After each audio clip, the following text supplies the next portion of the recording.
Hello, అందరు ఎలా ఉన్నారు? ఈరోజు మేము గెలేరియా మాల్కి వచ్చినాము. ఈ గెలేరియా మాల్లో ఈట్ మార్కెట్ అనేది చాలా ఫేమస్. ఈట్ మార్కెట్ లో ఒక రౌండ్ అంతా కవర్ చేసేసి ఫైనల్ గా ఈ షాప్ కి అయితే మేము వచ్చేసినాము. ఇది ఒక కొరియన్ షాప్ అన్నమాట. అన్ని కొరియన్ డిషెస్ ఉంటాయి. ఇక్కడ మీకు కనిపిస్తుంది కదా, నేనైతే లాస్ట్ టైం ఈ డిష్ ట్రై చేసినాను. నాకు అంతగా నచ్చలేదు. సో మా హస్బెండ్ అయితే కిమ్చి డిష్ ట్రై చేస్తాడంట. నేను కూడా నా ఫుడ్ ఆర్డర్ చేసుకున్నాను. నాకైతే ఆ ఫుడ్ అలారం ఇచ్చినారు. అండ్ మ్యాంగో జ్యూస్ కూడా తీసుకున్నాను. నేను మ్యాంగో ఇక్కడ చాలా మిస్ అవుతున్నా. సో మ్యాంగో జ్యూస్ తీసుకున్నా.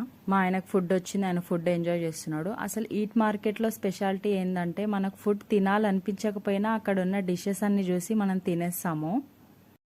నేను ఆర్డర్ చేసుకున్న డిష్కి ఫుడ్ అలారం అయితే మోగేసింది. నేనైతే నా డిష్ తెచ్చుకున్నాను. ఇదొక రొట్టె, అంటే పిజ్జా అనుకో. మనం కూడా కుమ్మేద్దాం. వీడియో నచ్చితే లైక్ చేయండి, సబ్స్క్రైబ్ చేయండి. Bye bye.